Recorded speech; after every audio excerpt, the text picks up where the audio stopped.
E ele já pressentia que alguma coisa podia acontecer com a saída do Dallagnol. E ontem, depois da entrevista que nós fizemos com o Adonis, à noite houve uma debandada geral da Lava Jato aqui em São Paulo. Eu pedi para colocarem ontem, no texto de um comentário que eu fazia, de uma reportagem que saía, que a Lava Jato havia subido no telhado. A história daquele gato e não vou entrar em detalhes e contar a piada de novo aqui, mas a Lava Jato já acabou. Você não tem a dúvida que a Lava Jato já acabou. E quem fez com que a Lava Jato acabasse foram os políticos poderosos, os empresários poderosos, envolvidos em falcatruas e obviamente, que investigados pela Lava Jato.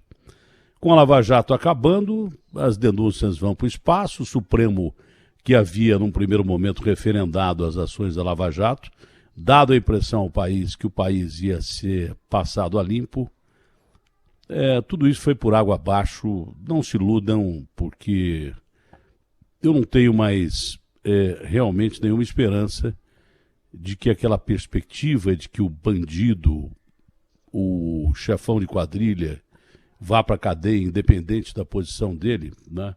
Que ele vai ser julgado pelo RG e não pelo CPF, eu já me desiludi disso. Talvez por isso eu esteja hoje mais cansado e mais triste do que nos outros dias. Além das pessoas que estão morrendo no Brasil, a gente não baixa de 1.000 pessoas por dia, o número de mortos, além de uma série de detalhes, a gente fica cansado. Hoje eu estou particularmente mais cansado do que eu podia estar. Acho que eu vou fazer outro PCR, viu, Agostinho? Eu já fiz outro dia, eu vou fazer de novo. Porque não é possível que eu esteja tão cansado assim.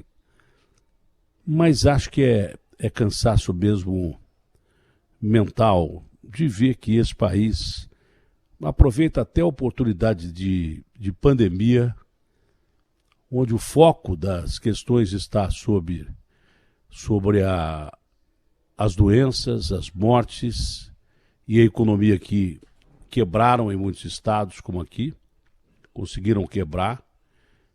Eu não entendo ainda a lógica de São Paulo. Aqui nós temos o maior número de mortes contaminados do mundo e quebramos a economia também. Então, por que isso aconteceu? Eu não entendo. Gostaria que alguém me explicasse isso, né? Gostaria que algum cara que não fosse economista me explicasse isso, porque eu tenho uma certa dificuldade em entender os economistas. Eu não consigo. Eles têm explicação para tudo, né? Mas eu queria uma explicação bem coloquial, que eu pudesse entender. Eu não alcanço, não estou questionando a capacidade de economistas, não. É que eu não entendo a língua deles. Eu queria que alguém me explicasse. Olha, se o foco aqui foi a ciência, quebrou a economia, é isso? Ou não? Ou teve algum outro detalhe no meio do caminho? Aqui o foco não foi a ciência, é o epicentro da doença do mundo. Como é que pode a economia ter quebrado como quebrou? Muita gente fechado as portas como fechou, gente que tinha loja, gente que tinha bares tradicionais em bairros tradicionais de São Paulo, nada muito grande, mas que de geração para geração, de bisavô para avô, de avô para pai, de pai para filho, e de repente hoje lá está a placa de aluga-se e acabou.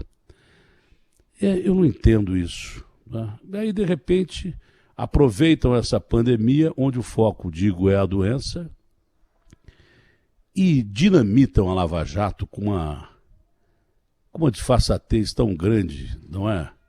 Ah, você é defensor total da Lava Jato, a Lava Jato foi 100% correta. Olha, 100% pode não ter sido.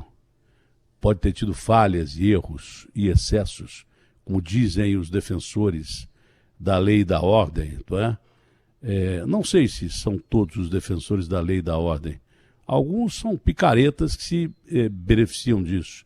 Se houve excessos, que alguém que cometeu excessos pagasse por isso, né? O que eu sinto é que querem afastar o Moro da história do Brasil, tirar o Moro da história do Brasil, dizendo que ele foi um cara que julgou determinadas pessoas com interesse próprio e que se tornou uma estrela, né? E que não julgou outros.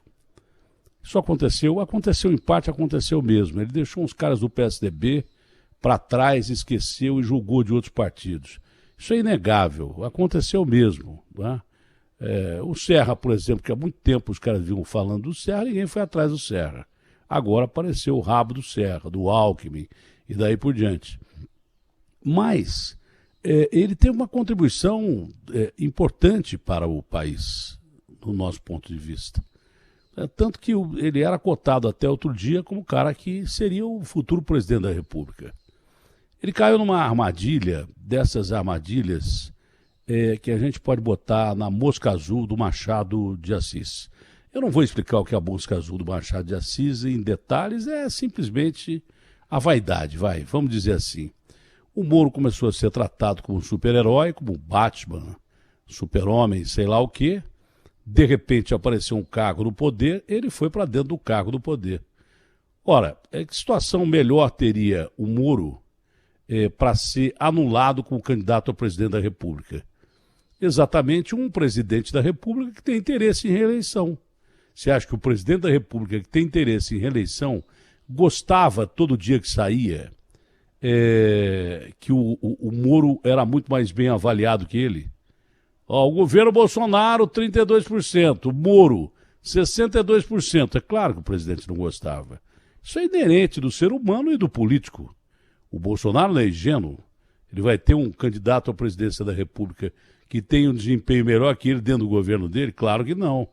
Ele não vai querer isso. Mas o cara tem que ser... tem que pensar no povo brasileiro. Pensa no povo brasileiro, mas os caras pensam primeiro neles. Isso aí você não tem dúvida. Você acha que o cara ia deixar passar essa bola? Só se ele fosse, sei lá, o Dalai Lama, quem sabe? Se a gente tivesse o presidente Dalai Lama, ele, em benefício do povo e tal. Tirando o Dalai Lama, do Dalai Lama para baixo, eu duvido que alguém fosse sair da lama, não é?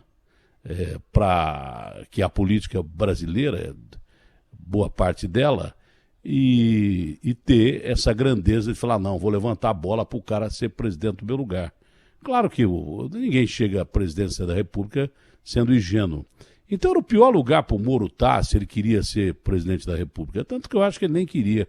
Ele queria um cargo no Supremo e desde o começo o Supremo foi avesso ao Moro, porque o Supremo começou a aparecer demais também a Operação Lava Jato, referendando algumas ações da Lava Jato, a maioria dos ministros, alguns contra, o Gilmar sempre foi contra a participação, principalmente do Moro, o Marco Aurélio é a mesma coisa, mas competia com o Supremo. Então, vaidade por vaidade tem em todo lugar, tem na minha profissão, tem na sua. Só não tem num Supremo, que é o ser supremo, que é Deus. Aí não tem, mas a vaidade tem em todo lugar. Eles competiam ali, o Moro e o Supremo. Então ninguém queria o Moro no Supremo. Tanto que o ministro Marco Aurélio falou assim, quando eu sair daqui, eu não quero ver o Moro aqui. No meu lugar, eu não quero ver o Moro. Pelo menos foi sincero. Disse aquilo que realmente estava pensando, que estava passando pela sua cabeça. Mas tirando essa discussão no plano humano, né, que é próprio do ser humano isso aí, e voltando ao meu sentimento, eu não sei qual é o seu, eu queria imediatamente o seu sentimento. Queria saber o que você está pensando disso. Né?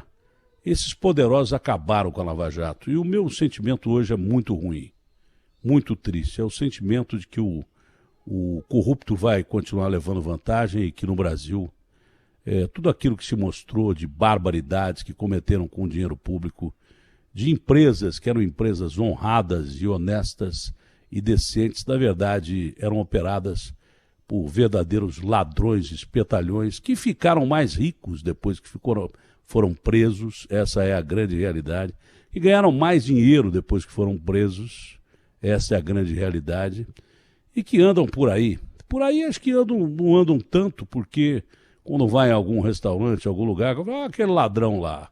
Mas ele está fora.